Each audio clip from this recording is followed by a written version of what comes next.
In our last lecture, we followed Marcus Junius Brutus on the path that led him in the March the 15th, 44 BC, to the theater of Pompey in Rome and to the assassination of Julius Caesar.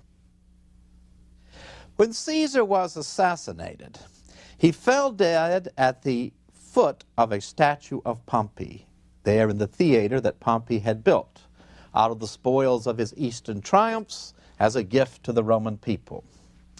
It was a statement of the clemency of Caesar that this theater continued to be called the Theater of Pompey, and that a statue of Pompey was located in it. In the past, those who had conquered over their political enemies at Rome had struck down their statues, subjected their memory to damnation, damnatio memoriae as the Romans called it. But Caesar was kind and generous. He restored the statues of Pompey, even as he gave amnesty to so many of those who fought on the side of Pompey. And among those who fought for Pompey were Marcus Junius Brutus and Gaius Cassius Longinus, those who had killed him. To make the deed even bloodier, these conspirators bathed their hands in the stricken body of Caesar and his blood, and rushed out into the street shouting, "We bring you liberty." But the people turned a cold ear to this deed. They shrank back from the conspirators as though they were murderers and parricides. For among the titles that had been granted Caesar was Parens Patriae, parent of his fatherland. The conspirators were taken aback. They congregated again in the Senate. Many of the senators had fled in terror at this deed. Mark Antony had also fled. And the conspirators showed a lack of resolve and vision of what they were going to do now that they had killed Caesar. They agreed to meet with Antony. And Antony came to them and expressed his hatred of what they had done, but the fact that it had been done was there, and they must move on. And he offered his assistance in ensuring that peace remained in Rome. He was, after all, consul of the year 44 BC. And in the aftermath of Caesar's assassination, it was agreed that all of Caesar's acts would be approved, all the legislation that he had passed, that Antony would remain as consul, and a dictator had as a secondary officer a master of the horse, magister equitum, and this was Marcus Aemilius Lepidus. And remember, Caesar had been not only consul, but dictator for the year 44. And Lepidus would stay on in his position. And so the agreement was made. Cassius and Brutus dined with Antony and Lepidus in the temple of Jupiter on the Capitoline shortly after the assassination of Caesar. And then, as they were leaving after their banquet, Antony made a small request. May I give a speech at the funeral of Caesar? And may Caesar not have a public funeral? I think that, to use our language, closure is necessary for the people. Well, Cassius, far more experienced than Brutus, pulled Brutus aside and said, "Do not let Antony speak. I have already told you before we assassinated Caesar, do not let Antony live. Kill him." But you, Brutus, said, no, that would make it too bloody a deed. So Antony is still alive. He is still consul. Now he wants to give Caesar a funeral to the public. Don't you see the potential danger? Why, Brutus said, Antony is nothing more than a drunkard and a gambler. Let him say a few words and we'll be done with it. And so the funeral was arranged. The forum was filled with the Romans who, although they didn't want him to be king, loved Caesar. And his body was under a cloak spread out there on the rostrum, the speaker's platform. And Brutus gave a speech, And I think Shakespeare renders both his speech and that of Antony's very, very well and very much in accordance with what they would have said according to Plutarch. And Brutus put forth his love for Caesar, but his love for Rome was greater still. Honor, said Brutus, made me assassinate Caesar. It is not that I love Caesar less, but that I loved Rome more. And honor would not allow us to have a man so ambitious that he would be king over the Romans. I love Caesar, but because he was ambitious to be king, I slew him. Sir Brutus wraps himself in the cloak of loving freedom. That was certainly his ancestral legacy. We saw him descended from Lucius Junius Brutus, who drove out the last king of Rome, and from Servilius Ahala on his mother's side, who had killed a would-be tyrant. He had already in 55 BC, so 11 years before this, when he was in charge of the Roman mint, struck a coin with liberty, the goddess Libertas on the obverse, and on the reverse, his ancestor, Lucius Junius Brutus, the first consul of the Roman Republic. This was at a time when Pompey had been made sole consul of Rome and seemed to be aspiring to a position of absolute rule. And this was the statement of the young Brutus of his love for freedom. Having assassinated Caesar, he comes before the Roman people, mingling together those aristocratic virtues, the love of freedom and the love of honor. And certainly honor played a role in his decision, for it was dishonorable for a Roman aristocrat to accept the rule of someone as a superior. And to accept the clemency of Caesar was to admit that he was your superior. And certainly there was ambition in Caesar, for he had accepted honors that raised him to the level of the divine. One of the honors that Caesar had accepted was to have a month named after him, the month that we still call July. The other months were named either after numbers, like December, or after gods, like March, named after the god of Mars. So Caesar's ambition was carrying him not only towards kingship, but towards being a divinity. And so Brutus said, I slew him. And the crowd, in Plutarch and captured magnificently by Shakespeare, is taken up with the words of Brutus. What an honorable soul. Look how he weeps for Caesar. And then Antony gives his speech. Brutus has said that he assassinated Caesar, this man who loved him like a son, because of his love of honor and because of the ambition of Caesar. But was it honorable to slay Caesar in this secret fashion? And as for the ambition of Caesar, I have here the will of Caesar. Brutus and Cassius look at one another. Did you know he had Caesar's will? No, I didn't know he had Caesar's will. What is in that will? Don't you think we should have known? And he unrolls it and says, look, he has given to every Roman citizen, to translate it into our terms, 3 months living. Enough money to live on and keep your family for 3 months. Now, is that the ambition and greed of a man who would be a tyrant? And he has given you his gardens, his beautiful gardens along the Tiber, where you can walk and carry your children with their fountains and trees. Is that ambition? And then, and Antony did this, he said, look at the robe which Caesar wears, which covers him now as he lies on this rostrum. It is the robe, the imperator's robe, that he put on the evening after he had overcome the Nervii. Do you remember the Nervii, that brave tribe of the Belgae? And then Antony pulled it back and one by one displayed the wounds. And now the crowd has switched absolutely. They are enraged that this great and generous Roman Caesar has been so foully and treacherously murdered.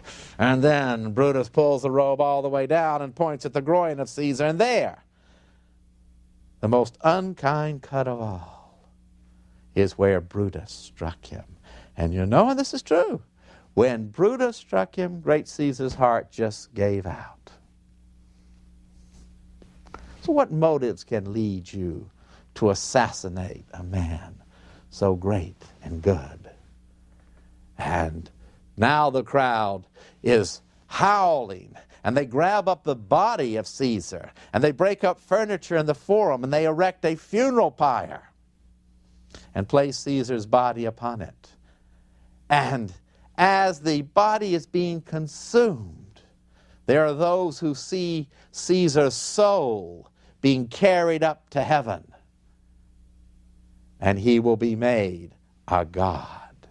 The Roman people will deify him. He is immortal. And it would later be said that many emperors were deified and called gods by the Romans after Caesar, but only of Julius Caesar did the Romans truly believe he was a god. And Brutus and Cassius flee from Rome. They tuck up their togas and they beat it out of there. They go off to the east, where they assume commands of provinces that had been part of their arrangements with Antony. But it will be just a matter of time before they must go to war with Antony. And in the meantime, while they have fled Rome, now doesn't that show their lack of political principles? Instead of staying there and trying to solve the problems that they have created by assassinating Caesar, they run away. And while they are out there in the east, they strike coins. And do you know what appears on the coins of Brutus? His own portrait. He slew Caesar for putting his portrait on the coinage, but he puts his on. It is hard to look into the hearts of men, but you wonder if, even with the noblest Roman of them all, we do not see lurking that constant drive and love of power and ambition that led them to murder Caesar. And in the aftermath of the flight of Cassius and Brutus, Antony carefully draws into his hands all real power at Rome. He is now moving shrewdly to become what Caesar had been, dictator. Brutus called him a gambler, so did Cicero. And in the aftermath of the assassination of Caesar, Antony played his hand with consummate skill. But then a problem arose. For there came to Rome, fresh from his studies in Greece, the great-nephew of Caesar, Gaius Octavius, who in the will of Caesar had been adopted and was now his son, and to whom Caesar had left the greater part of his estate, that money that Antony had been spending so freely. Antony received him coldly, and this youth of 19 went down the street and rapped on the door of Marcus Tullius Cicero. And this Roman patriot would stand forth one more time for the ideals that had marked his entire life. Marcus Tullius Cicero, the brightest flame in the last days of the Roman Republic. Truly, one of the noblest Romans of them all. He did not come from an aristocratic family like Brutus. His family was a solid middle-class Italian family, born in the little town of Arpinum. But his father was prosperous and determined that young Cicero would receive a superb education.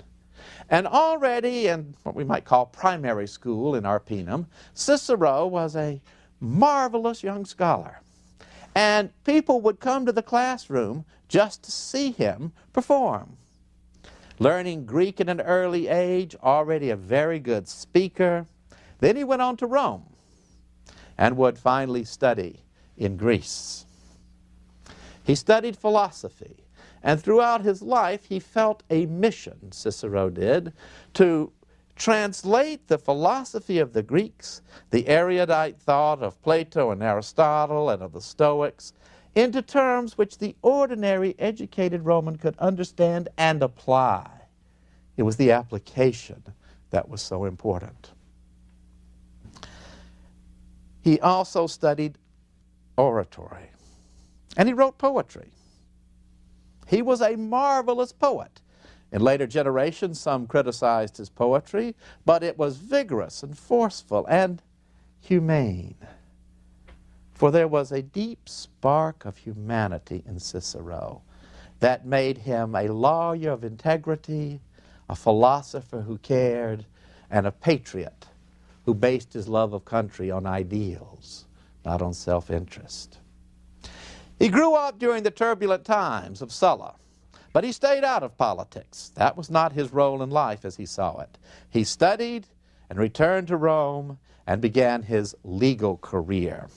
He began his legal career in 81 BC at the height of Sulla's power. And the first case he undertook showed the integrity that marked his entire life as a lawyer. Integrity and lawyers, we don't always think of them together today. But for Cicero, you could not be a good lawyer unless you were honest. And so he was. Here, still very young.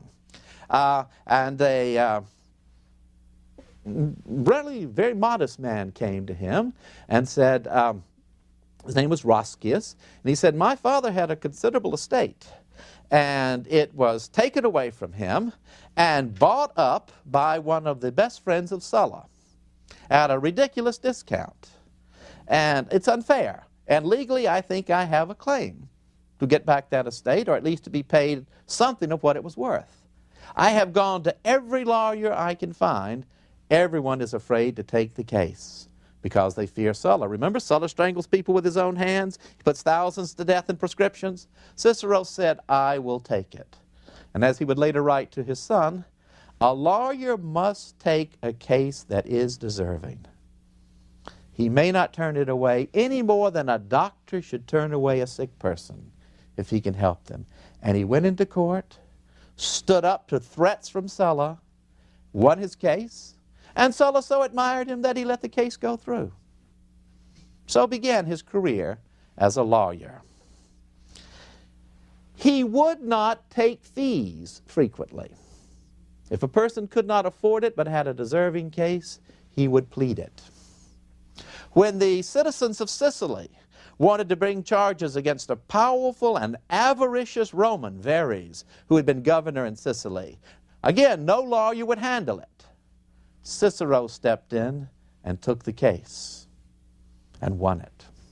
So he gained fame as a lawyer of integrity and honesty, and yet he also made money. There was nothing wrong in making money, he wrote to his son. Money is part of life, but you can be a success and keep your integrity. And having made his fortune and reputation as a lawyer, he began his public career. In 76, he held the office of quaestor. In 66, he was praetor. He also understood that politics is about compromise. Marcus Porcius Cato would not compromise. Once Cicero said to Cato, you act as though you lived in the Republic of Plato rather than the cesspool of Romulus.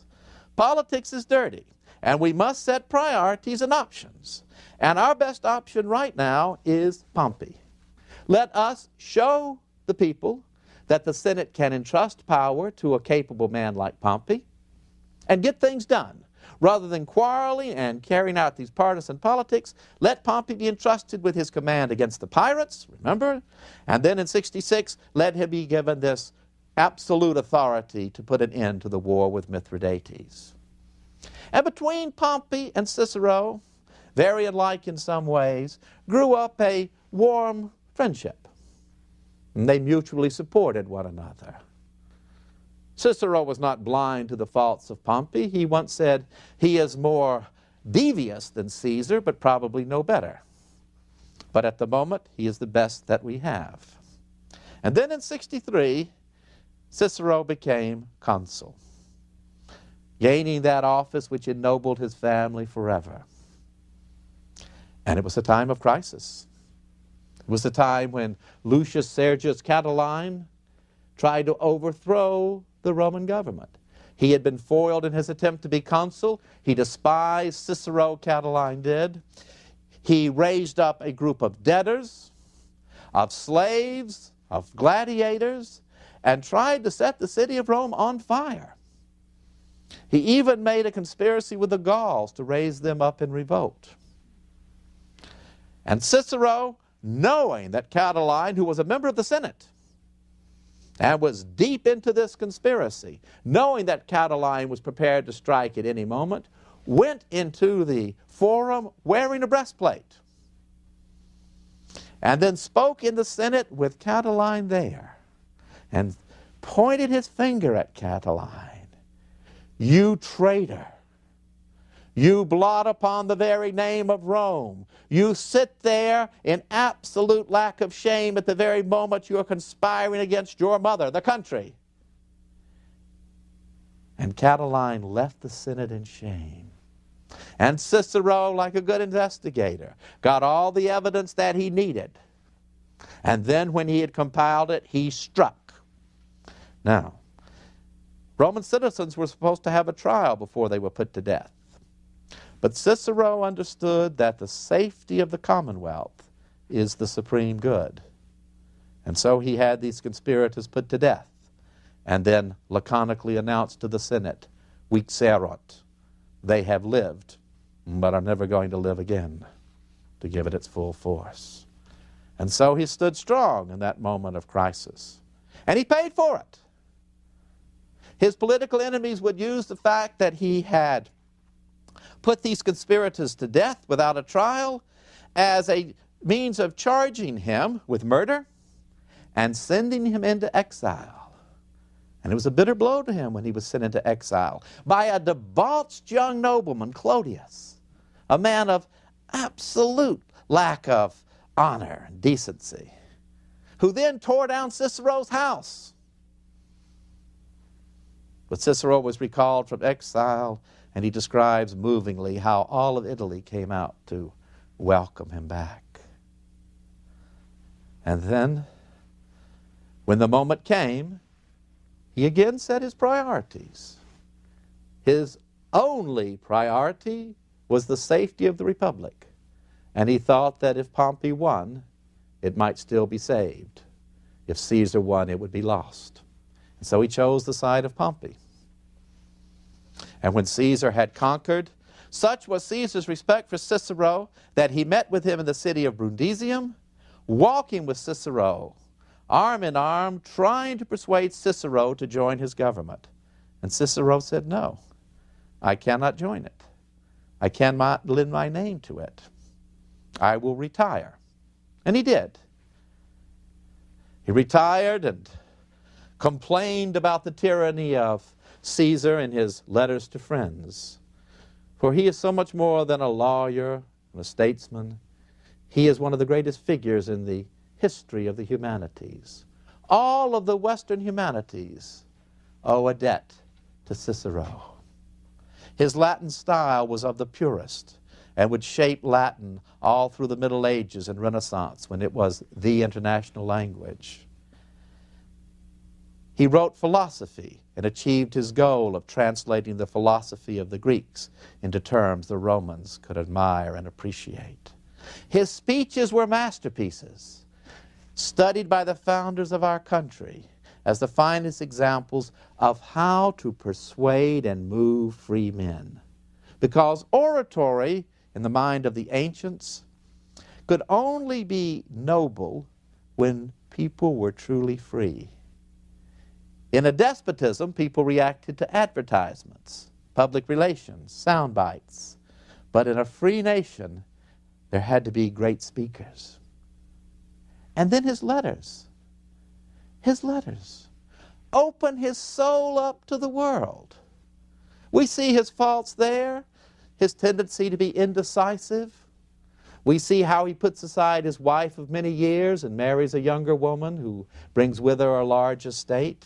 We also see his touching grief over the death of his daughter.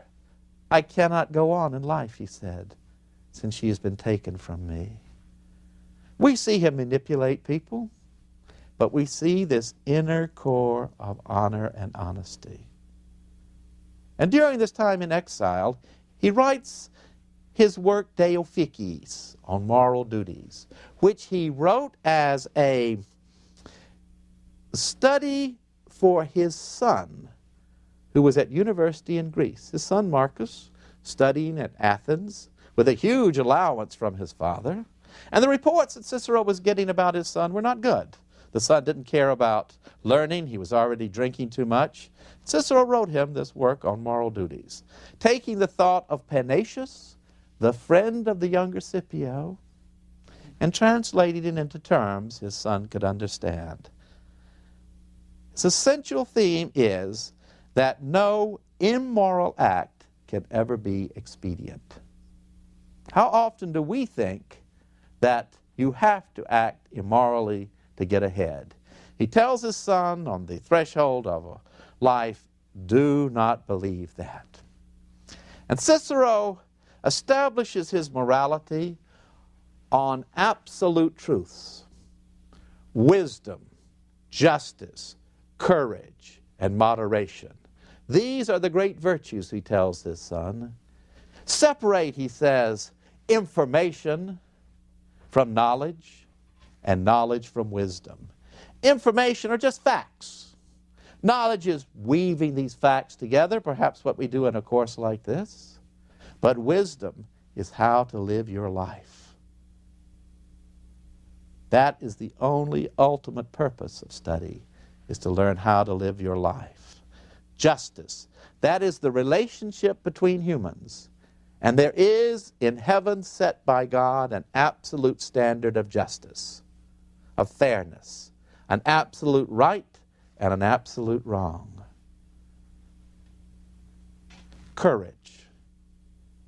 Courage can be on a battlefield, and that's noble.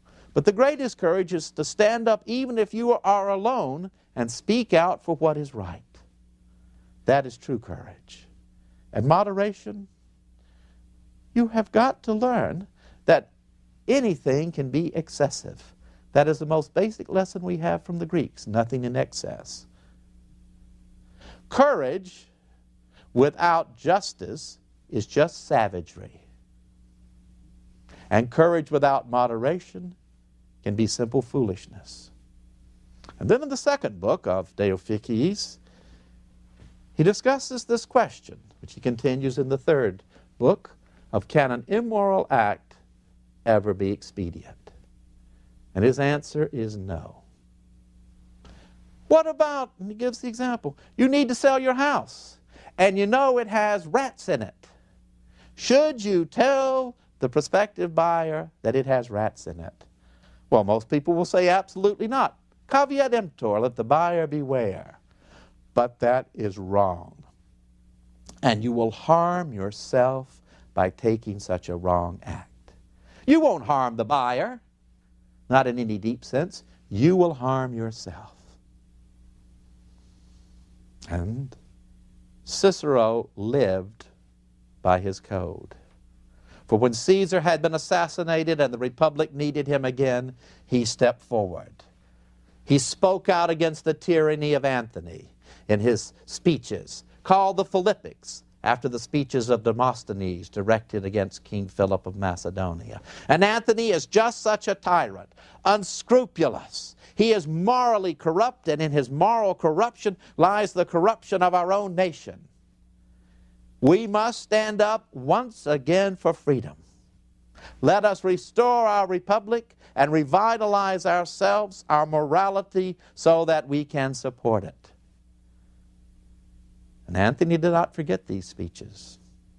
Antony would form an alliance with the young Gaius Octavius, the adopted son of Caesar, and together with Lepidus, they would draw up a list of their enemies.